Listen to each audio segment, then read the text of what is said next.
Assalamualaikum warahmatullahi wabarakatuh. Bismillahirrahmanirrahim. Tabarakalladzi nazzalal furqana ala 'abdihi liyakuna lil 'alamin nadhira. Allahumma shalli wa sallim ala sayyidina maulana Muhammadin wa ala alihi washabbihi asma'in amma ba'du. Ingkang sangat kula hormati, sangat kula takzimaken Kiai Haji Mustafa Bisri sedanten keluarga, Kiai Haji Yahya dan semua keluarga besar Bani Mbah Bisri Mustafa. Ingkang sangat kula hormati Profesor Dr. Al-Habib Said Aqil Al-Munawwar. Beliau adalah profesor ahli hadis juga sekaligus ahli tafsir yang sangat kita hormati, sedanten yang hadir kita hormati. Mari bersama-sama nikmati audisi ini. Jadi ini saya digambar Mbah Mus untuk audisi. Jadi saya lulus apa enggak ya enggak tahu. Tapi saya pastikan tadi kalau Profesor Said Aqil Al-Munawwar fasih membaca Al-Quran, saya akan menjadi kompetitornya, akan fasih memaknai tafsir Quran. Karena saya sudah tidak mungkin bersaing di suara. Orang tahu semua kalau suara saya itu jelek. Mungkin Allah mau bagi-bagi rezeki. Jadi kalau saya suaranya bagus, nanti tidak diundang jadi mufassir, diundang jadi penyanyi hadroh. Jadi sudah itu saya nikmati saja. Begini, saya dari awal itu sudah saya perkirakan.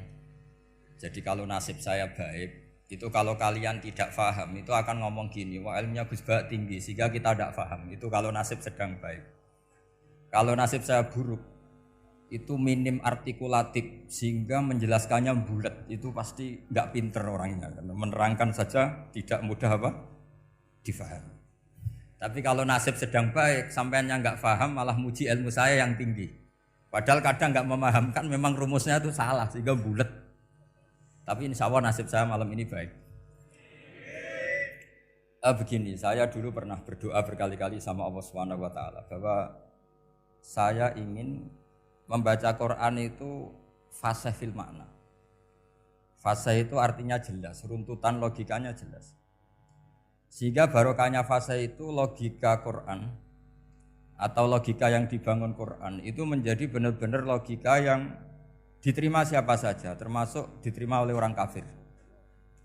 Kita tahu Umar itu masuk Islam sebelum mondok apa enggak pernah mondok? Sebelum mondok, enggak pernah beliau ngaji tafsir. Enggak pernah mondok. Tapi beliau dengar Quran itu paham. Karena logika yang diutarakan Quran itu logika sesuai fitrah salimah. Sesuai akal yang sehat. Saya di mana-mana cerita karena ini kebanggaan para mufassir. Ketika Jubair bin Mut'im bin Adi menceritakan bapaknya yaitu Mut'im bin Adi. Beliau adalah orang yang sangat pintar sekali sehingga didelegasikan oleh kafir Quraisy untuk jadi negosiator di Asra Badrin. Jadi perang Badar itu kan ada Asra Badrin, orang-orang kafir yang ditawar Islam. Kemudian orang ini diutus untuk jadi negosiator. Singkat cerita pas datang ke Madinah, pas Rasulullah SAW baca surat Wattur wa kitabim mastur fi raqim mansur sampai ayat am khuliqu min ghairi syai'in am humul khaliqun. Sampai ayat am khalaqus samawati wal ard. Di ayat itu Allah menceritakan kalau Tuhan-Tuhan yang kamu anggap Tuhan itu sebagai Tuhan, misalnya Lata, Uzza, Manat, enggak apa-apa kata Allah. Tapi kata Allah saya minta bukti prestasi mereka apa kalau sebagai Tuhan itu. Apakah pernah ikut menciptakan langit bumi? Atau kalau enggak bisa menciptakan urun kata Allah, urun semen sak-sak kata Allah. Penting urun. Sehingga logika lalu terbangun, prestasinya apa? Tuhan-Tuhan yang kami tuhankan itu. Kata Allah, Qul ara'aytum ma tad'una min dunillah aruni madza khalaqu minal ardi am lahum syirkun fis samawati. Kalau mereka Tuhan, tunjukkan prestasinya ke saya, kata Allah. Apakah mereka terlibat dalam penciptaan langit dan bumi? Atau kalau nggak bisa menciptakan 100%, kata Allah setidaknya urun. Ya tadi urun semen, amlahum syirkun fisamawat. Syirkun maknanya urunan. Lalu ketuhanan berhala, Uzza dan sebagainya batal karena ayat ini. Orang kafir berpikir, wah ini tidak Tuhan karena nggak punya prestasi apa-apa. Lalu mereka secara ekstrim malah berpikir ateisme, tidak mengakui adanya Tuhan. Kalau nggak diakui adanya Tuhan, berarti alam raya ini dimulai dari ketiadaan.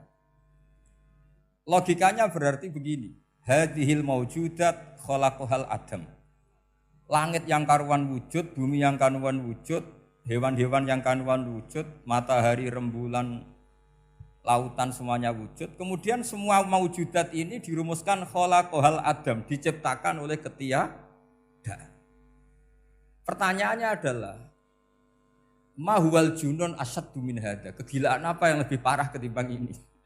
Karena sesuatu yang wujud dimulai dari sesuatu yang tidak wujud. Berarti sama dengan mengatakan hadhil maujudat khalaqahal adam. Semua yang enggak ada ini diciptakan oleh sesuatu yang enggak ada. Jadi semua yang ada diciptakan oleh sesuatu yang enggak ada. Maka Quran ketika ngetikan am khuliqu min ghairi syai'in. Apakah kalian semua atau mereka semua diciptakan min ghairi syai'in, min ghairi khaliqin maujudin. Saya ngecek di beberapa tafsir termasuk bukan kitab tafsir tapi maknanya sama seperti di Ihya. Masa alam raya seindah ini, seeksistensi ini, senyata ini kemudian diciptakan oleh sesuatu yang tidak ada. Mereka akhirnya mikir, ya harus diciptakan oleh sesuatu yang ada. Nah karena sesuatu yang ada ini posisi pencipta, maka harus berstatus super. Nah super ini oleh ulama dibahasakan wajibil wujud. Maka zat yang menciptakan ini namanya zat sing wajibil wujud. Lalu wajibil wujud ini oleh Islam disebut Allah Subhanahu wa ta'ala. Kayak apa fasihnya Quran bikin logika? Atau orang yang jadi Tuhan itu yang mengklaim sebagai Tuhan? Itu juga mungkin, yang penting mewujud. Siapa itu? Fir'aun. Fir'aun itu mengaku sebagai Tuhan. Dia sudah sah dari segi dia wujud. Namanya orang wujud punya eksistensi, mungkin berkreasi. Saya ulang lagi, namanya orang wujud punya eksistensi, tentu mungkin berkreasi. Tapi pertanyaannya begini, ketika Musa tanya, pertama ditanya Musa, lalu kamu kalau menyembah selain saya, nyembah siapa? Kata Musa, Rabbul Alamin. Siapa Rabbul Alamin? Rabbus samawati wal ardi, yang menuhani langit bumi. Terus kata Fir'aun, tidak jawab, manggil Haman. Haman, kamu kan arsitektur, coba ibnili sorhal ali abluhul asbab. Ya Haman ibnili sorhal ali abluhul asbab. Bangunkan sebuah piramida yang tinggi, la'ali at-tali'u ila ilahi Musa. Saya ingin melihat Tuhannya Musa. Lalu kemungkinan Tuhan di bumi, kata Fir'aun, ma'alim tulakum min ilahin ghairi. Kemana-mana saya melihat yang jadi Tuhan saya. Musa ngerti kalau Fir'aun ini pekok cara bahasa Jawa itu. Itu menerangkan sifatnya Allah itu dengan sifat yang sederhana. Tapi justru dengan sederhana ini Fir'aun tidak bisa jawab. Terus Nabi Musa ganti argumentasi, Rabbukum wa Rabbu abaikumul awalin. Yang nuhani nenek moyang kamu, leluhur kamu. Itu terperangah, kagetnya bukan main Fir'aun. Karena para umatnya, para punggawanya lalu berpikir, kalau ini Tuhan, berarti buyut-buyutnya enggak ada Tuhan. Kan Tuhannya datang terlambat. Makanya Pak Jokowi kalau dituduh PKI enggak terima. Saya ini lahir tahun berapa gitu. Pas ada PKI itu masih 4 tahun. Masa ada PKI balita? Ini enggak, ini ada Tuhan balita, Tuhan terlambat. Pertanyaannya adalah kalau Fir'aun itu Tuhan, lalu bapaknya, mbahnya, buyutnya Tuhannya siapa? Makanya ketika Allah disifati Nabi Musa, Rabbukum wa Rabbu abaikumul awalin. Yang nuhani nenek moyang kamu, itu kagetnya bukan main.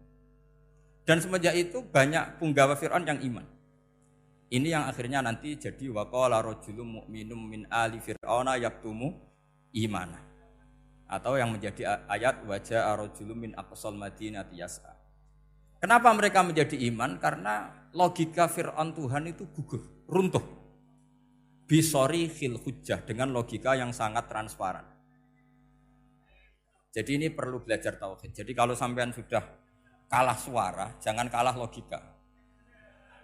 Kalau sudah kalah suara, kalah logika, jangan kalah tinggal mendengar saja kok tidak paham bambune gitu. Jadi ini sering saya utarakan. Makanya banyak ulama mengatakan fasihu ibaratil Quran itu bukan sekedar notnya atau sajaknya kalau boleh dibilang saja. Tapi karena runtutan cara berpikirnya. Maka kelihatan sekali di tema-tema Quran. Ketika nyifati Allah Rabbus samawati wal ardi tidak mengalahkan Fir'aun, justru dengan sifat yang ringan Rabbukum wa Rabbu abaikumul awalin bisa mengalahkan Fir'aun. Nah, kenapa sekarang orang tidak fasih baca Quran? Karena tadi perangkat itu tidak cukup.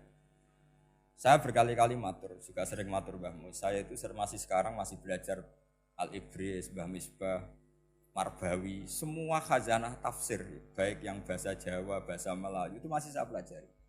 Termasuk saya pelajari lughatnya.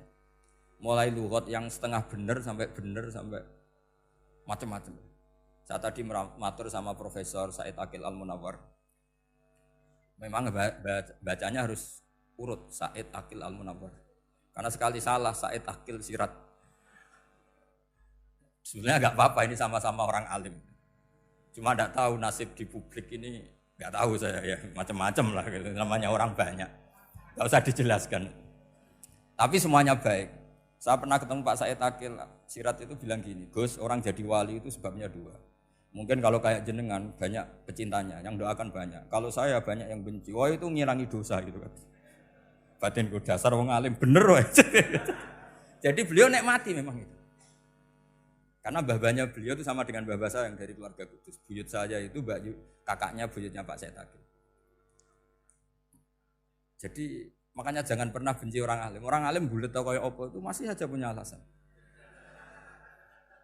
Saya itu dengar Kiai Bisri, cerita Kiai Bisri itu tidak ada yang serius. Dulu ketika ada polemik haji yang mu'alim, itu orang kumpul semua di sini. Kata Kiai Bisri, sudah nunggu Mbah Fadl. Mbah Fadl sudah di rumah. Ngiranya orang itu ya Mbah Fadl rawuh dileteh. Setelah lama Mbah Fadl tidak datang. Loh Kiai Bisri Mbah Fadl tidak datang. Lah ya di rumah. Lah mana kok tidak ada? Ya di rumahnya sendiri. Karena beliau enggak pernah bilang di rumahnya. Orang saja yang kepikiran kalau itu rumah leteh. Itu mirip seperti guyonannya Rasulullah SAW. Nabi itu kalau guyon itu tidak pernah bohong. Makanya di tiba itu disebut wayam zahu wala yaqulu illa haqqan. Nabi itu ya guyon, tapi enggak pernah bohong. Yang bohong kan khayal kamu. Masyhur itu ada orang sepuh sowan Nabi. Di kitab saya itu perempuan, tapi di beberapa kitab lelaki. Saya tidak tahu pastinya berapa. Biasanya ahli hadis mentahmilkan taat dudul kisoten atau taat dudul waqiaten. Oke, kita bayangkan itu perempuan. Ya Rasulullah, saya ini tergesa-gesa, nanti takut kemalaman. Ini orang sepuh. Jadi jangan kamu bayangkan Nabi suami wong ayu nom nanti jadi hoax. Orang sepuh. Oh di sini aja, enggak usah tergesa-gesa pulang kata Rasul. Nah nanti gimana? Saya jalan kaki ya Rasulullah sampai kampung saya itu nanti malam. Kata Nabi, la ahmilan naki alab binako. Santai saja nanti tak pinjemin anaknya unta. Kata perempuan tadi, ma fa'altu bibninako. Apa yang bisa saya lakukan dengan anaknya unta? Sudah tenang saja kata Nabi. Setelah mau pulang, disiapkan unta, ya unta tua, unta layak dinaikin. Ya Rasulullah ini kok unta tua, katanya anaknya unta. Nabi dengan santai, oh masih tua ya anak unta. Jadi itu menafsirkan anaknya unta cilik itu kan pikirannya kamu kan. Sebetulnya anak unta itu ya tua pun anak unta. Maka saya itu yang termasuk bangga. Nasib saya nanti insya Allah kayak Gus Mus, kayak Gus Dur. Sampai tua dipanggil Gus. Tapi saya niatnya lebih buruk. Supaya nanti kalau saya salah pantas ngijek Gus. Tapi dalam kompetisi kadang Gus itu kalah. Itu dulu di Pondok Sarang itu kalau ke WC itu antri. Itu yang di WC didodok. Supaya cepat keluar. Ayo cepat keluar, saya Gus. Dikira teror Gus itu yang di WC menjadi takut. Yang dalam WC gak kalah, saya malah kiai. Iya. Jadi memang kacau, kalau sudah logika itu kacau. Tapi di Ihya kitab yang populer dikaji di pesantren, itu ada babnya. Qadiyat itu pengarang tentang betapa wajibnya takzim sama Rasulullah. Tapi punya bab mizahun Nabi, guyonan-guyonannya Kanjeng. Cuma Nabi seninya tadi, wala yaqulu illa haqqan. Meskipun guyon itu enggak pernah bohong, itu butuh seni itu. Bohong guyon tapi tidak pernah bohong. Tapi umatnya ada saja yang pernah niru, ya termasuk Ki Bisri tadi. Sudah nunggu Mbah Fadl, sudah di dalam. Ketika ditunggu ternyata ya dalamnya Mbah Fadl sendiri, bukan di dalam Ada seorang raja yang gemar kawin karena orang Arab gemar kawin. Itu setiap ada perempuan cantik ingin dinikah. Nikah itu masih baik, jadi sama ndak usah anti. Soal kamu dengki sama orang poligami itu ya hasud gitu. Yang layak biar poligami, asal ada yang mau dan siap-siap ada tambah satu, hilang satu. Biasanya kan. Singkat cerita dia itu cinta sama seorang perempuan. Nah perempuan itu ditanya-tanyakan sama pemuda situ ajudan dia. Gimana saya boleh nikah itu? Jawabannya tadi kaifa tankihuha wa qad ra'aitu qabbalaha rajul. Kok kamu nikahi gimana? Saya pernah melihat dia itu dicium seorang lelaki. Kamu itu seorang raja, masa nikahi perempuan yang pernah dicium seorang lelaki? Wah itu miso-miso raja. Udah enggak. Saya ini raja muslim soleh, masa nikahi orang yang pernah dicium lelaki? Suatu saat si pemuda ini menikahi perempuan itu. Mangkelnya bukan main, karena dia saingan sama raja, gak mungkin menang. Satu-satunya menang itu bikin hoax tadi itu. Ini cerita ini di Ithaf, di sarahnya Ihya. Kamu kira ini di cerita Alfu Yaumin wa Lailatin Abu Nawas, enggak, ini cerita di Ithaf. Kitab yang sangat sakral karena sarahnya apa? Ihya. Setelah nikah, maki-maki raja. Orang tidak punya harga diri, perempuan pernah dicium orang kok dinikahi. Tadri mandalikar rojul, kamu tahu siapa lelaki itu? Gua abuha, itu bapaknya. Oh terrajan wasem, enggak ngerti gitu.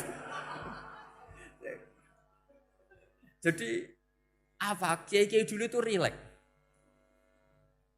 Sehingga saya datang ke sini ketika diminta sama Mbak Mus. Sebenarnya enggak diminta, diperintahkan. Karena pasti pakai agak-agak otoriter gitu. Karena di atas kita, jauh di atas kita. Mbah Mun guru saja manggil beliau Lek. Karena kita tahu Mbah Mus punya ibu, ibunya itu binti Khalil Harun. Mbah Khalil itu, saya punya manakibnya banyak tentang Mbah Khalil Harun. Jadi beliau itu adiknya Umar Harun. Mbah Umar Harun itu dulu alim-alimnya Ki Sarang, setelah Mbah Ghazali itu Mbah Umar Harun. Termasuk Mbah Khalil Harun yang ngaji sama kakaknya Umar Harun.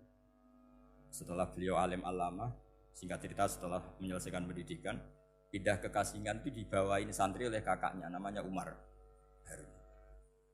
Nah Mbah Harun itu punya istri namanya Mbah Sinto, itu saudaranya Mbah Ghazali.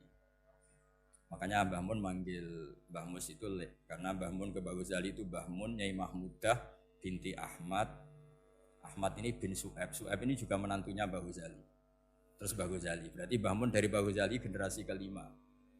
Kalau Mbah Mus kira-kira ya Mbah Mus, Nyai Bisri, Mbah Khalil. Nah Nyai Sinto ini sudah saudaranya apa? Mbah Ghazali. Berarti Mbah Mun dengan Gus Mus itu kalah satu tokoh di urutan nasab. Makanya manggil apa? Lek. Tapi Mbah Mus orang baik, tidak pernah manfaatkan itu. Yang sering manfaatkan Mbah Nawawi itu. Karena pernah sepuh itu, wah sembrono kalau sama saya itu.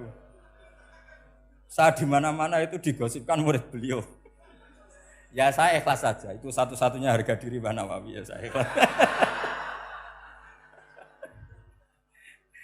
Saya ikhlasnya, jadi karena memang saya manggil beliau juga memang pernah nyembah. Buyut saya kandung itu namanya Maimunah, itu mbaknya Mbah Dowi. Jadi saya ini juga Bani Lasem. Buyut saya kandung namanya Maimunah, istrinya Mbah Umar bin Arabi. Melahirkan mbah saya sampai ibu saya sampai saya. Saya teruskan. Jadi cobalah Quran itu dibaca secara fasih. Kalau ingin baca fasih caranya gimana? Kamu harus belajar balaghah, belajar lisanul Arab, belajar mantek, belajar logika. Nah, kalau logika itu tidak sampai, cari muhalnya. Ini fatwanya Said Robdon Al-Buti, juga fatwanya semua ulama usul fikih. Saya ulang lagi ya, kalau logika kamu nggak paham, cari sisi muhalnya. Saya ulang lagi, cari sisi muhalnya. Misalnya kamu angan-angan tentang Allah nggak dok. Sedurunge Allah iku sapa? Misalnya kamu angan-angan gitu. Sama agama tentu itu dilarang, tapi orang filsafat tetap saja nyari itu. Lalu hentikan pencarian itu, yaitu tadi katakan saja hadhil maujudat yastakhilu ayyakhluqahal adam. Sesuatu yang maujud tentu enggak mungkin disebabkan oleh sesuatu yang tidak ada. Fa innal adama la yu'atsiru aslan wala yakhluqu aslan. Namanya sesuatu yang enggak ada pasti tidak berstatus pencipta. Namanya saja enggak ada. Akhirnya la buddha min ayyasbiqa hadzal alam maujudun. Maka alam ini harus didahului sesuatu yang maujud. Lah maujud ini yang oleh Islam disebut Allah Subhanahu wa taala. Sudah selesai di sini. Tinggal delok TV, tinggal ngopi, turu sampai setannya setruk karena nunggu mau bikin was-was itu lagi. Loh saya itu termasuk kiai paling sering lihat sinetron. Kadang ya lihat Mak Lampir itu sering sekali. Sampai istri saya itu protes, Gus, dengan kata orang banyak orang alim kok senengane delok Mak Lampir. Karena setan mau menggoda saya tentang berpikir Allah. Jadi dia ngenteni. Kok malah mikir Mak Lampir gitu. Setelah lihat Mak Lampir biasanya saya itu lapar, terus makan. Habis makan tidur. Setannya masih nunggu mau was-was. Ternyata saya habis bangun ngopi lagi. Kadang lihat berita orang ditangkap KPK, macam-macam.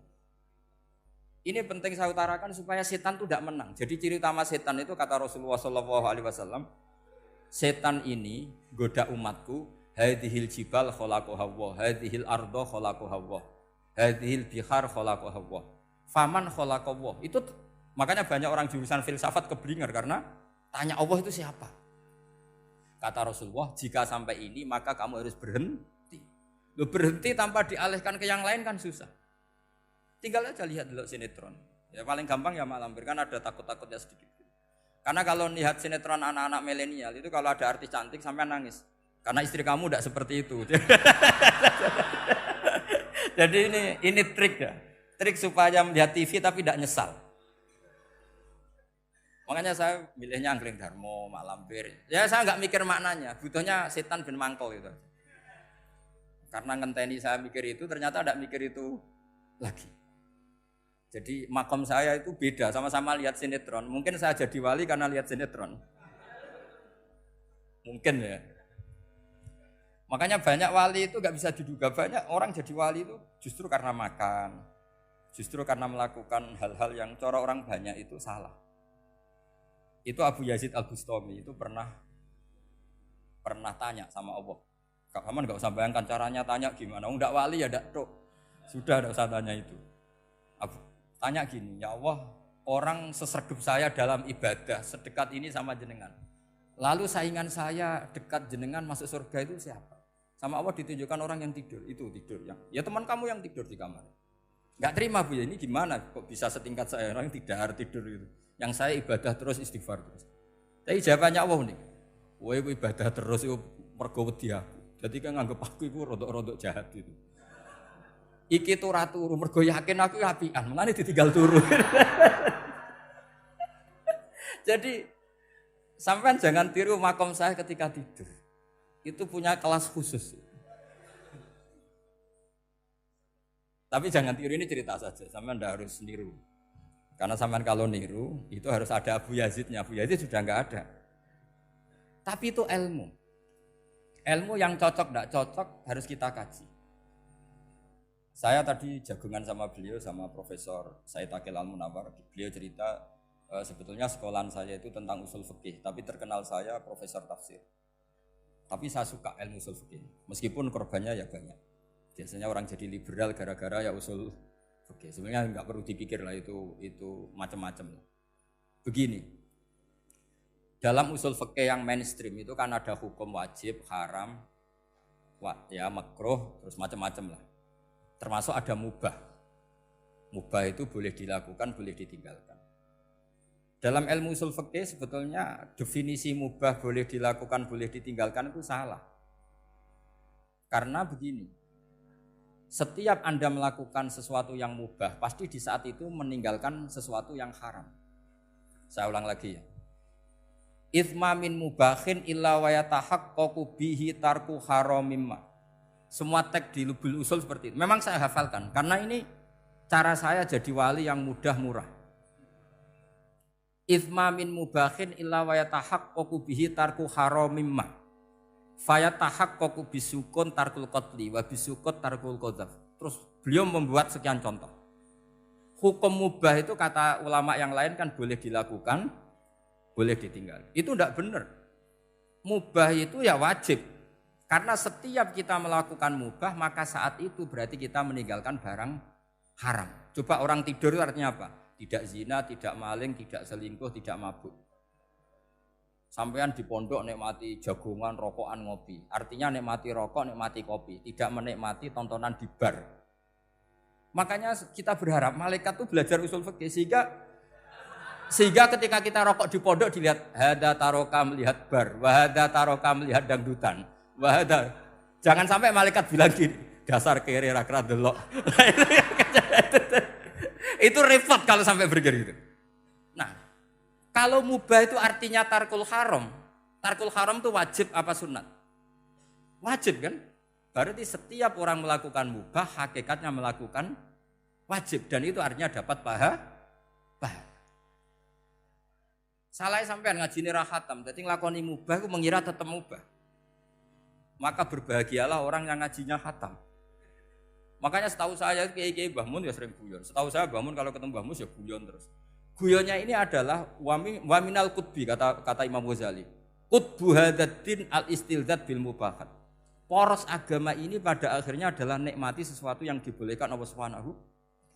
Orang itu kalau fasik, mau makan siang aja kalau enggak ditemani perempuan cantik enggak bisa makan. Mau jalan-jalan kalau enggak ditemani perempuan cantik enggak bisa jalan-jalan. Kalau kiai-kiai itu enggak. Gojlok-gojlokan wis seneng ira karuan. Dulu terkenalnya Kiai Bisri, Kiai diundang katanya mau ada menteri. Ternyata menterinya ya beliau tidak masak entok di sini. Karena maknanya menteri itu pembantu presiden. Semua kita adalah bantu presiden terlaksananya kedamaian itu. Loh iya kan? Saya berkali-kali ngomong di mana-mana. Apa artinya menteri pertanian kalau kita tidak nanam padi? Mbok pinternya kayak apa tetap nggak ada ketahanan pangan. Sekarang menjadi ketahanan pangan itu rumusnya menteri apa karena petani mau nanam padi? Itu hakikatnya membantu presiden dalam ketahanan pangan. Cuma petani lebih keren karena tidak butuh digaji. Kalau menteri ya keren tapi kurang keren karena masih dapat apa? Gaji. Akeh tunggale lah anak mikir untuk gaji. Nah petani enggak mikir enggak dapat gaji. Oh itu keren. Selalu rakyat lebih keren dibanding pejabatnya. Memang gitu aturannya begitu. Aturannya begitu. Kamu saja yang kurang syukur. Jadi rakyat tuh gremeng, enak jadi menteri. Ya sudah itu hak kamu. Tapi saya tidak berpikir seperti itu. Maka saya ulang lagi ya. Kenapa saya ngomong seperti ini? Supaya tadi saya sudah bilang, saya sudah enggak menang dalam suara, harus menang dalam logika. Karena ini audisi, ini audisi. Di kabar Mbah Mus, nanti yang menang siapa enggak tahu saya. Tadi Pak Muat, sekarang saya, kemarin Gus Zobur enggak tahu saya, nanti masuk nominasi apa enggak tahu. Begini, kalau artinya fi'lul mubah itu tarkul haram, saya ulang lagi. Kalau fi'lul mubah itu artinya tarkul, maka mubah ini spesial sespesialnya. Sehingga Allah kadang ngendikan sederhana sekali. Wa min ayatihi manamukum billaili wan nahar. Termasuk ayatnya Allah adalah kamu ditedir tidur malam hari maupun siang hari. Kalau kamu enggak malam hari, subuh hari, pagi hari, siang hari. Kenapa dihitung wa min ayatihi? Sekarang kalau ada pakar medis, pakar kesehatan bilang, ini kalau kurang istirahat mati, kalau kurang istirahat jantungan. Berarti tidur adalah menghilangkan penyakit jantung. Obat paling mandi dengan orang rutin tidurnya itu masih mandi orang rutin tidur. Kamu beli obat harganya 1 miliar, tapi gak pernah tidur 3 hari, tetap taqabbalallahu minna minkum taqabbal ya karim. Maka yang penting itu obatnya apa tidurnya? Tidurnya yang dibantu obat. Tapi kalau obat tok gak dibantu tidur, masih sakit. Berarti penting mana tidur sama obat? Karena penting tidur wa min ayatihi. Orang kayak sampean sering delok YouTube, delok gambar macam-macam. Barokah mana dengan tidur? Wong nak melek mripate delok macam-macam. Barokah tidur. Jadi tidur adalah perlawanan terhadap keinginan melakukan haraman. Ya, saya ulang lagi, tidur itu adalah perlawanan terhadap keinginan melakukan keharaman. Jadi kalau mau tidur nyati gini, ya Allah, siap tidak berangan-angan tentang maksiat terus tidur. Oh itu wa min ayatihi. Jangan kok gak di duit terus ngombe sing akeh ben iso ngantuk. Wah ini tidur yang untuk melawan kemiskinan. Supaya lupa utangnya tidur, lupa kasusnya itu udah akan jadi wali yang seperti itu. Kalau jadi wali tak gugat itu.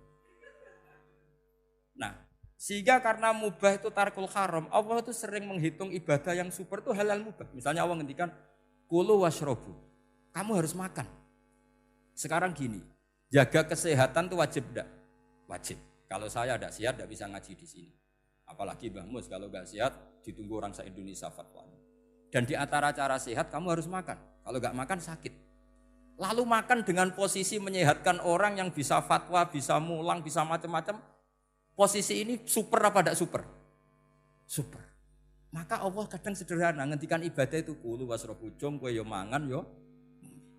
Tapi ayat ini menjadi tidak hebat kalau dibaca orang tidak pernah ngaji, nggak pernah ngaji usul fikih. Pangeran piye to? Dirimo ngongkon mangan kowe dikongkokno kulu. Wis ora usah ngono ya wis mangan. Rusak Quran kena makna niku rusak.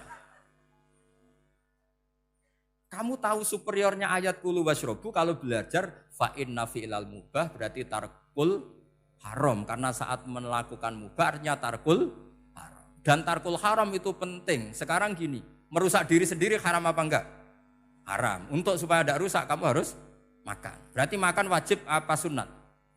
Wajib. Lho sing haram itu kalau loden tulung piring dintekno. Nah, dengan cara pemaknaan seperti ini Quran akan superior. Bahkan di ayat-ayat yang kelihatannya sederhana, kulu washrobu wala tusrifu.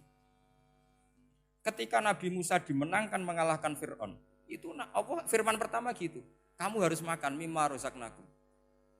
Cuma syaratnya wala tatghaw fihi fayakhilla alaikum ghadab. Kalau kamu berlebihan nanti dapat ghadab saya. Nah, khawatir saya kalau ilmu ini sudah hilang terus ayat-ayat yang biasa tentang kemanusiaan dikira biasa. Padahal ayat ini super, misalnya nikah. Nikah itu oleh Allah, perempuan yang kita nikahin itu oleh Allah disebut surga. Saya punya bukti, misalnya gini ayat ya, wala tangkihul musyrikati hatta yu'min wala amatum mu'minatun khairum min musyrikati walau a'jabatkum. Terusannya ayat wala tangkihul musyrikina hatta yu'minu wala abdu mu'minun khairum min musyriki walau a'jabakum. Terusannya ayat ulaika yad'una ilan nar. Para musyrikah yang ingin kamu nikahi karena mereka non muslim atau kafirah atau musyrikah itu hanya mengajak kamu masuk neraka. Maksudnya ngajak itu kan bisa saja kamu tertarik perempuan tadi sampai kompromi merubah akidah kamu. Terusannya ayat wallahu yad'u ilal jannah. Harusnya dengan perbandingan kamu jangan menikahi musyrikah. Logika perbandingannya kan wallahu yad'u ila nikahil mu'minah.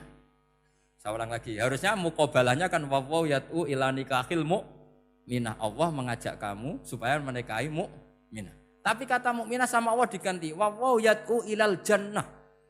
Allah mengajak kamu masuk surga. Ila nikahil mu'minah.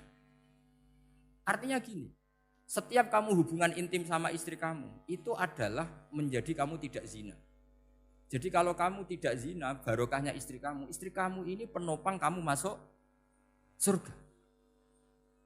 Makanya Rasulullah pernah ditanya, ibadah itu apa saja? Nabi secara ringan di antara jawabannya, wa fi buti ahadikum shadaqah. Sudah kamu ngumpul istri kamu itu ya ibadah. Terus kata sahabat-sahabat, ya Rasulullah ayati ahaduna syahwatahu wa walahu ajrun. Yang benar saja Rasulullah, masa urusan gitu dapat pahala. Nabi jawabannya ya enteng, alai salawadu'aha fi haramin aka'ana alai wisrun. Kalau dia salah yang dikeloni kan ya dosa. Berarti kalau ngeloni yang benar juga pahala. Berarti istri kamu itu jannah surga. Cuma jannah yang agak aneh karena rewel itu agak aneh. Jadi itu jannah yang agak aneh. Maka supaya jannah ini tidak aneh, kata Rasulullah itu cara bersuami istri itu kata Rasulullah halla jariyatan tula ibuka wa tula ibuka. Sebagian riwayat halla jariyatan tudhahikuha wa tudhahikuka. Kamu cari perempuan yang gampang guyon, gampang rileks. Mula abah itu rileks, mudhahaka ya rileks. Saya berkali-kali cerita, saya ini termasuk orang yang enggak pernah diskusi penting sama istri saya. Karena takut tegang. Biasanya kalau tegang itu yang suaminya kalah. Jadi saya itu enggak pernah diskusi penting. Saya kemarin mau ke Pasuruan ya, mau ke Peloso itu ditanya, mau kemana? Ya enggak tahu. Terus pulangnya kapan? Ya enggak tahu. Wong kok rohan. Ya saya senang saja. Enggak roh itu artinya kan bodoh. Orang bodoh itu enggak mukallaf, artinya enggak dosa kata saya. Jadi saya ngambil hikmahnya saja. Anda takut. Ditakoki kok jawabannya ora jelas. Ora jelas itu misteri. Memang dunia itu penuh misteri. Pokoknya tak itu. Pokoknya yang kira-kira itu jadi tidak penting. Rasulullah tuh kalau debat sama istrinya ya milih gitu, milih mula abba mutohaka. Saya punya sekian cerita betapa Rasulullah tuh rileks ngadepin cemburu-cemburunan. Sayyidah Khadijah tentu orang yang super bagi Rasulullah. Sampai ketika adiknya Sayyidah Khadijah, kalau nggak salah namanya itu Halah itu. Kalau datang itu Rasulullah tuh menjamu karena mengingatkan suara Khadijah. Kalau muji Khadijah itu sudah langit Rasulullah. Sehingga Aisyah itu cemburu. Bagaimana Anda selalu muji Khadijah? Waqad abdalakallahu khairan minha. Allah mengganti yang lebih cantik ketimbang Khadijah dan lebih muda. Maksudnya Aisyah. Kenapa masih muji yang sudah meninggal? Tua lagi kan. Gantian Sayyidah Fatimah yang tersinggung karena ibunya ditua-tuakan. Itu ketika Fatimah cemburu, mangkelnya sama Sayyidah Aisyah. Mangkel manusiawi loh. Enggak usah kamu jadi Syiah terus benci Aisyah itu. Karena kalau kamu jadi benci Aisyah berarti kamu nganggap Aisyah itu salah. Dan itu efeknya di Rasulullah, berarti Rasulullah milih istri yang salah. Makanya kita ini madzhabnya ahli sunnah. Abu Bakar tidak mal'un. Kenapa tidak mal'un? Kalau kamu bilang Abu Bakar mal'un berarti Rasulullah salah pilih teman. Umar tidak mal'un karena Rasulullah pasti milih teman yang benar. Begitu juga milih istri yang benar. Dalilnya tidak usah jauh-jauh. At-thayyibatu lit-thayyibi. At-yabut thayyib tentu Rasulullah. Berarti istrinya pasti thayyibah. Jadi madzhab ahli sunnah dalam madzhab sing jelas-jelas min baini farsi wa damil labanan khalisan sa'iwal lisyari. Jadi kalau kamu cari logika gampang saja. Nabi itu thayyib, bahkan atyabut thayyib. Padahal kata Allah at-thayyibatu lit-thayyibi. Ya jelas ya. Jadi ini tidak usah dimasukkan hati tentang konfliknya Aisyah dan Fatimah, itu biasa saja. Yang satu bela ibunya, yang satu bela dirinya. Sebenarnya Aisyah itu enggak niat ngeritik Khadijah. Ingin diperhatikan Rasulullah saja. Terus ketika Sayyidah Fatimah matur ya Rasulullah saya supaya ngalahkan Aisyah itu gimana? Karena ibu saya sudah meninggal ya memang cantik dia, muda dia. Dan tahu betul orang kalau Nabi itu sangat mencintai Aisyah. Kata Rasulullah bilang gini saja, tetap hebat ibu saya. Karena ibu saya dapat Rasulullah rondo untuk Joko. Kowe ayu kaya apa iku untuk dudo. Jadi rileks saja Rasulullah. Akhirnya ya semenjak itu enggak ngeritik lagi, bahaya ini kalau ngeritik. Khadijah itu kan sudah umur 40 tahun. Janda dapat Joko. Aisyah perawan untuk dudo. Keren mana? Keren Khadijah. Jadi tidak semua masalah itu Nabi itu menyelesaikan cara ekstrim. Nabi itu biasa mula apa? Santai rileks. Nah, kalau para mbak-mbak ini ingin jadi surga yang enggak aneh, syaratnya jangan rewel karena di surga itu enggak boleh ada orang rewel. Tapi kalau enggak rewel sementara suami kamu enggak benar, ini namanya goblok. Maka kata Mbah Mun kalau ngijazahi santri-santrinya, "Cung bojomu kudu rewel, enggak ngono fakir," kata Mbah Mun. Tapi santri yang di belakang gremeng, "Iya, Mbah, nak fakir, nak jantungan mati." Makanya sering itu. Jadi di antara ulumil Quran itu ada istilah maudhi'ul mudmar mengganti maudhi'ud dhamir atau maudhi'ul lafzi menggantikan lafdzan akhar. Itu memang agak jadi ilmu tafsir. Tapi bagi pelakunya itu menjadi gampang. Ya tadi, ketika Allah melarang nikah hal musyrikah, saya ulang lagi. Ketika Allah melarang nikah hal musyrikah, normalnya perbandingannya kan wallahu yad'u ila nikahil mu'minah. Tapi sama Allah digenti. Wallahu yad'u ilal jannah. Itu menunjukkan bahwa nikahul mukminah adalah al jannah. Karena kamu hubungan intim ya ibadah. Diwamuk kowe sabar ya ibadah. Nafakoi ya ibadah. Neng-nengan kejahatan senjata juga ibadah. Seru Kang, neng-nengan itu seru. Karena memang di antara sistem tubuh kita itu butuh masa-masa jeda. Itu mari cerdas. Karena tubuh kita ini tidak hanya butuh seneng, tapi juga butuh susah. Susah itu melahirkan kearifan. Jajal bojomu tahu minggat, mesti kearifan kamu meningkat. Jadi minggat itu ya penting. Nikmati saja. Udah ini saya enggak ngajari keburukan. Memang seperti itu. Nah saya berharap ilmu usul fikih ini tidak boleh hilang. Karena dengan ilmu usul fikih kita tahu mubah adalah tarkul haram dan tarkul haram adalah wajib. Maka Allah sering sekali membicarakan sesuatu yang mubah itu superior. Kayak tadi wa min ayatihi manamukum billaili wan. Nah, termasuk ayatnya Allah adalah kamu itu tidur. Cara berpikir tadi, kalau saya tidak tidur sakit, kalau sakit habis biaya banyak. Sementara tidur hanya butuh seperti ini. Betapa baiknya Allah dengan tidur bisa menjaga kesehatan yang kalau tidak dijaga berbiaya tinggi. Berarti hadan naumul ibadah. Terus ulama bilang tidur itu ibadah kalau niatnya litaqawi alal ibadah. Tapi nak wae blojo turu lah itu sing masalah. Tapi tentu ilmu itu ada pembanding. Sekarang ketika kamu tidur itu tarkul wajib apa tarkul haram lah itu masalahnya. Seringnya kamu itu tarkul wajib. Wae mulang turu. Wae ngantor wong kerja turu. Lah itu tarkul haram atau tarkul wajib? Tarkul wajib. Kalau tarkul wajib berarti status tidur kamu haram. Sudah pinter ini sudah maju ini sudah maju. Jadi saya belajar usul fikih lagi-lagi karena untuk menjadi mufassir itu harus menguasai balaghah, menguasai usul fikih, menguasai lisanul arabi. Nah, lisanul arabi yang sering saya contohkan berkali-kali. Saya punya kitab namanya Ar-Risalah. Orisinil karangannya Imam Syafi'i. Saya baca beberapa kali khatam. Juga saya beberapa kali bacakan santri. Itu kalau memaknai Quran secara lisanul arabi itu gampang sekali. Gampang sekali. Ketika Imam Syafi'i mengatakan kamu boleh tayamum ketika bepergian dan saat bepergian itu tidak menemukan air. Syaratnya kamu tolabul ma', cari-cari dulu. Ketika ditanya sama ashabus Syafi'i, kenapa harus cari-cari dulu? Jawabannya enteng. Li'anna Allah ta'ala yaqul falam tajidu ma'an wala yuqalu liman lam yatlub lam yajid. Karena Allah ngendikan kemudian kamu tidak menemukan air. Di mana-mana tidak menemukan setelah mencari. Kalau belum mencari namanya tidak tahu. Jadi dari kata falam tajidu ma'an kemudian kamu tidak menemukan. Tidak menemukan berarti apa? Setelah mencari. Sehingga beliau mensyaratkan dicari-cari dulu, baru berkesimpulan tidak menemukan. Nah setelah tidak menemukan, kamu baru boleh tayang. Segampang itu ilmu usul fikih di depan Imam Syafi'i. Ulumul Quran dianalisis dengan usul fikih. Ketika ditanya, kenapa Anda mensyaratkan nikah itu pakai wali? Ayatnya apa? Kalau hadisnya jelas, la nikaha illa biwaliyin mursidin. Ayatnya apa? Imam Syafi'i secara enteng baca ayat fala ta'duluhunna ayyankihna azwajahunna idza taradhu bainahum bil ma'ruf. Jika wanita yang kamu waleni, saya ulang lagi, jika perempuan yang kamu walikan, misalnya kamu punya anak yang umur 20 tahun ingin nikah sama seseorang. Seseorang ini layak. Ya misalnya kiai ya apal alfiyah. Tadi kata Mbah Mus itu muridnya Mbah Khalil itu alfiyah diwolak-walik apa. Saking seringnya belajar alfiyah kata beliau sampai santri apal alfiyah wolak-walik tapi raro carane jamak kosor. Karena dulu pondoknya mau pondok nahwu. Jadi kayak di ngelirap itu. Tonggone nganti apal fa'ala yaf'ulu fa'lan. Cinone weh apal saking bedino itu ujiane ra selawatan fa'ala yaf'ulu fa'lan wa ma fa'lan wa fa'ilun.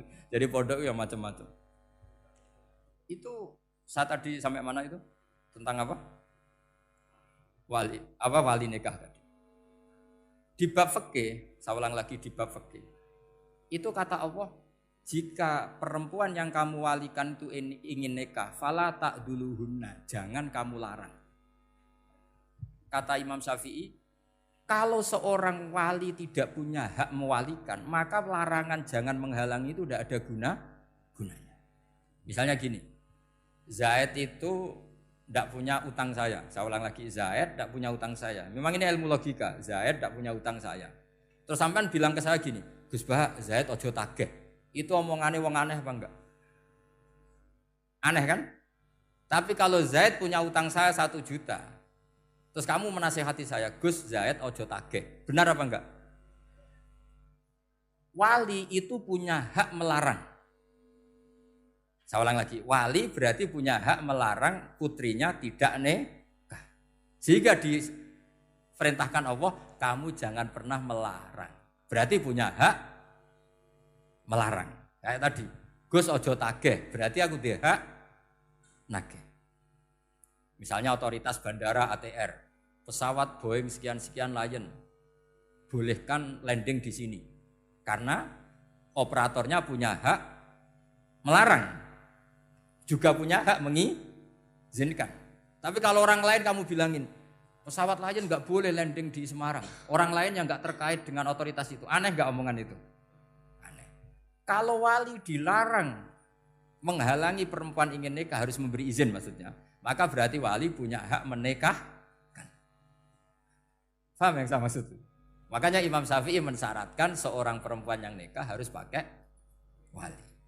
Jadi segampang itu. Kitab Ar-Risalah menerangkan ulumul Quran.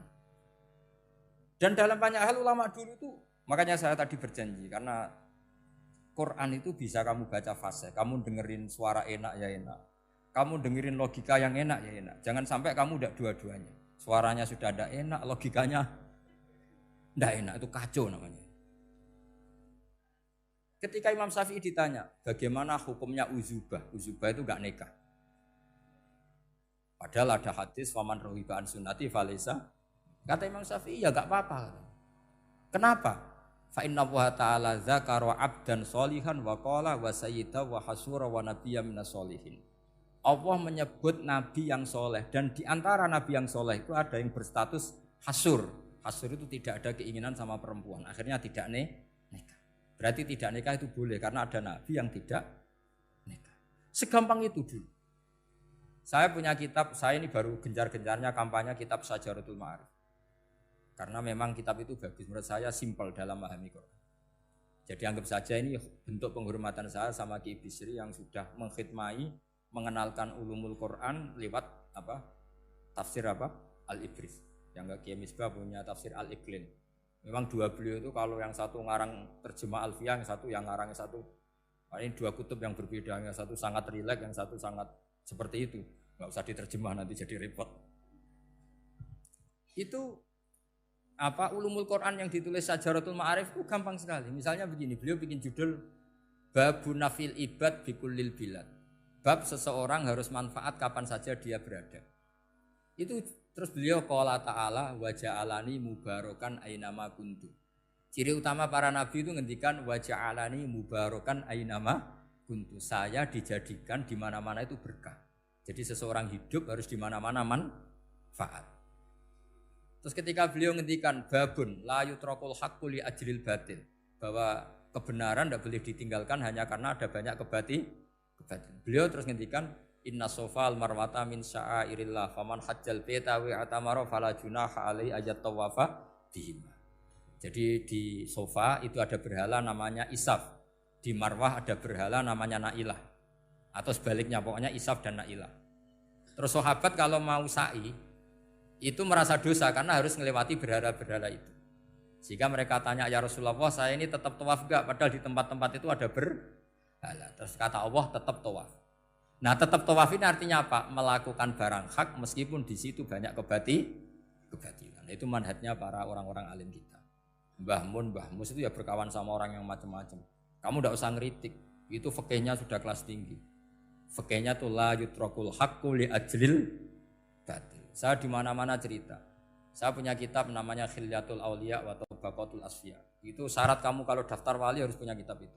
Khilyatul Auliya wa Tabaqatul Asfiya. Itu karangannya Abu Nu'aim Al-Asfihani. Kitab itu yang jadi indukan Ihya ketika menyebut manaqibul akhyar.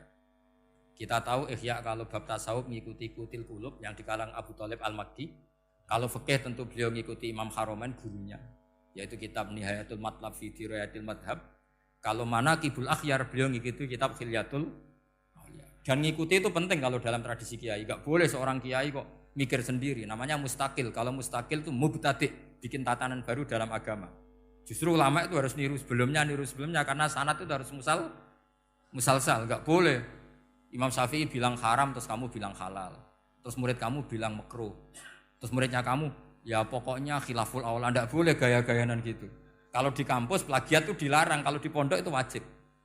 Makanya banyak kalau tes itu ngerpek karena belajar itu tanpa batas katanya. Lu kok ngerpek? Mboten ya, jari belajar kapan saja. Jadi mboten ngerpek, mutolaah pas tes. Kacau tuh santri itu. Mutolaah tapi pas apa? Tes. Itu dalam kitab Khilyatul Awliya diterangkan. Uniknya rawinya itu siapa? Sufyan bin Uyainah, orang yang sangat khusyuk, gurunya Imam Syafi'i. Kita tahu Imam Syafi'i punya guru zaman di Mekah itu namanya Muslim bin Khalid Az-Zanji. Dalam hadis ngikuti Sufyan As-Sawri sama Ibnu Uyainah. Tapi beliau intisabnya lebih ke Imam Malik ketika ngaji apa? Muwatta.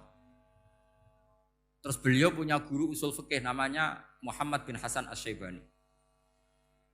Itu Sufyan bin Uyainah dalam kitab itu diceritakan. Pernah suatu saat Isa sama Yahya. Ini supaya saya tahu fikihnya Mbah Mun, fikihnya Mbah Mus. Isa sama Yahya itu satu nabi yang sama-sama muda, yang satu angkatan. Saya berkali-kali cerita, nabi yang satu angkatan itu ada 3.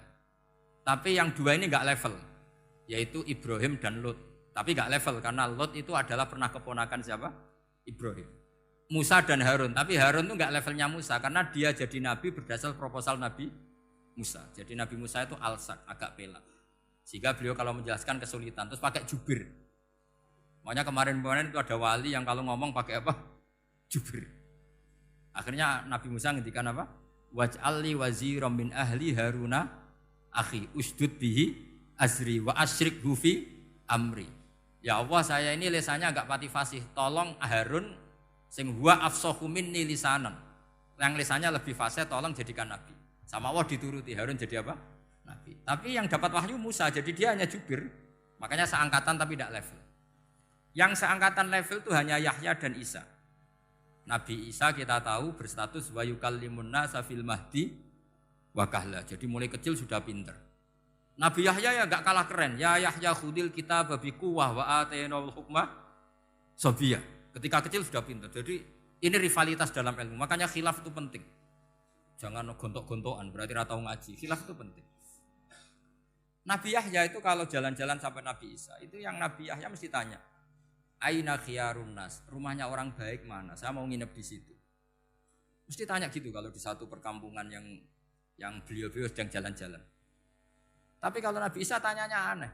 Aina syirarun nas, wong sing elek-elek manggone nang ndi? Akhirnya ini kan terjadi debat, tapi karena sama nabinya ya tidak debat kusir terus kubu-kubunan 0 berapa sama 0 berapa, enggak, ini sama ya sama-sama 0-0, sama-sama orang ikhlas itu 0-0. Sama lama terus debat kecil. Kenapa kamu tanya aina khiyarun nas? Mana orang-orang baik? Jawabnya Nabi Yahya, ya kumpul orang baik itu enak, nyaman, teduh, enak lah. Nah kamu kenapa kau tanya mau nginep di aina syirarun nas? Ana nabiyun, ana tobibun, udawil mardo. Saya ini dokter, nabi itu dokter. Di mana-mana dokter menyembuhkan yang sakit. Kalau Anda peneliti penyakit, cari daerah yang banyak endemik penyakit apa yang daerah sehat? Daerah yang kena endemik penyakit. Tapi problemnya Anda sendiri berpenyakit dan kalau ke situ tambah nemen. Ya sama, kalau kamu kira-kira tidak kuat ya jangan kumpul orang yang seperti itu. Kamu tidak kuat kan, malah katut. Tapi fikih-fikih kiai-kiai kita, guru-guru kita, berteman orang macam-macam tenang saja. Karena mereka kekuatan kesalehannya sudah absolut, sudah kuat sekali. Ya tentu bi'aunillah wa bitaufiqih. Sehingga kamu tidak usah meki para guru-guru kita. Saya pernah didhawuhi Mbah Mun. Ya Jong, ya aku wis ketemu Megawati. Piye-piye Indonesia kudu damai. Engko nak tukaran yo repot. Jane yo piye, aku yo kiai. Artinya beliau harus ketemu karena untuk supaya Indonesia itu damai. Beliau anggap saja makili religius, Bu Mega makili apa? Nasional. Dan Indonesia damai itu kalau ada kerjasama antara kaum nasionalis dan kaum apa? Religius. Jadi yang namanya damai itu penting sekali. Sampai Rasulullah itu pernah berdamai sama orang yang jelas-jelas kafir. Apalagi Indonesia belum sampai seperti itu. Yaitu kita tahu dalam Sulhul Hudaybiyah, Nabi berakad damai sama Suhail bin Amr. Padahal kafir. Nah, kalau kamu Qur'annya sudah seperti itu, maka Qur'an itu punya kekuatan yang luar biasa. Ketika Sayyidina Ali konflik sama Sayyidina Muawiyah, itu dirumuskan kita berdamai. Setelah kita berdamai, terus ada pertanyaan begini. Lalu orang yang sedang konflik itu nak ketemu raine, roh raine wis ra seneng. Ning dinggon jenenge konflik ketemu raine wis ra seneng. Oke, kita pakai mediator, kata Sayyidina Ali. Akhirnya Sayyidina Ali pakai mediator, Muawiyah pakai mediator. Terus orang Khawarij bilang, dalilnya apa mediator itu? Enggak ada Qur'annya. Itu orang Khawarij. Sama enggak usah tanya kalau orang sekarang yang apa Gus? Wah itu mari fitnah, itu provokator berarti tanya gitu. Singkat cerita terus Sayyidina Ali itu agak marah. Karena beliau terbentuk oleh Quran. Itu spontan Sayyidina Ali baca ayat wa in khiftum shiqaqa bainihima fab'atsu hakaman min ahli wa hakaman min ahliya. Jika suami istri menghadapi konflik, di mana-mana konflik roh raine kan gak seneng. Maka yang keluarga lelaki kirim mediator, yang keluarga perempuan kirim. Terus dari Sayyidina Ali, wa ummatu Muhammad a'dhamu min amri rajulin wa imra'atin. Umatnya Muhammad lebih serius ketimbang urusan lelaki dan perempuan. Wong suami istri saja kalau konflik butuh mediator, apalagi hadhil Segampang itu mereka istidlal. Jadi mediator dalilnya mana? Ya dalilnya wa in khiftum shiqaqa bainihima fab'atsu hakaman min ahli wa hakaman min ahli. Dulu Quran itu seperti itu. Ya sekarang problemnya Quran itu tidak dikaji seperti itu sehingga fasihul ibarat atau fasihul akli atau balaghatut ta'aqqul itu enggak ada. Makanya saya ini pengagum kitab Ibnu Hajar Al-Asqalani yang nyari Bukhari. Kata Ibnu Hajar Al-Asqalani, termasuk mukjizatnya Quran adalah al-iltizat al-aqli. Akal itu menjadi nyaman. Itu uniknya yang dicontohkan seperti ngaji saya malam ini. Misalnya, Allah ngendikan am khuliqu min ghairi syai'in. Yang namanya maujudat tentu diciptakan sesuatu yang maujud. Karena akal akan tersiksa ketika dicekoki gini. Hadhil maujudat khalaqahal adam. Tersiksa enggak akal kamu sebagai orang waras, dicekoki pikiran hadhil maujudat khalaqahal adam. Ini maujudat disebabkan oleh ketiadaan. Mesti kowe ra iso turu. Barang rono kok iso gawe iku piye? Nah, ini yang dimaksud dalam ilmu tasawuf ala bi dzikrillah tatmainnul qulub. Jadi cara tenangnya hati itu macam-macam. Nak wong toreko ya wong kon wiridan. Nak koyo kula rada ahli akal, wis meneng. Alhamdulillah di pangeran sing wujud. Berarti hadil maujudat khalaqahal maujud. Berhubung maujud ini pencipta berstatus super. Super itu dalam agama disebut wajibul wujud atau musabbibul asbab atau kausa primamboh lah sauni-uni. Sing penting itu ora hadil maujudat khalaqahal ada. Makanya kata beliau, Nabi itu bukan sekedar jamal suratan, ganteng secara perawakan, secara fisik enggak, tapi juga Nabi punya jamalul akal. Akalnya itu nyaman. Yaitu kita disuruh iman dengan sesuatu yang memang kita nyaman. Seperti kita disuruh iman bahwa alam ini diciptakan oleh Allah, oleh al-maujud yang super. Kan terus nyaman. Coba kalau kamu diajarin Islam, alam ini yakini yang menciptakan adalah ketiadaan. Oh, kamu kuliah sampai profesor, sampai dokter pusing. Ini ajaran apa? Sesuatu yang tidak ada menyebabkan sesuatu yang ada. Itu namanya termasuk ajaran ini indah karena ada al-iltizat al-akli. Kenyamanan apa? Berpikir karena terus nyaman. Ya saya kira demikian, ini audisinya selesai. Assalamualaikum warahmatullahi wabarakatuh.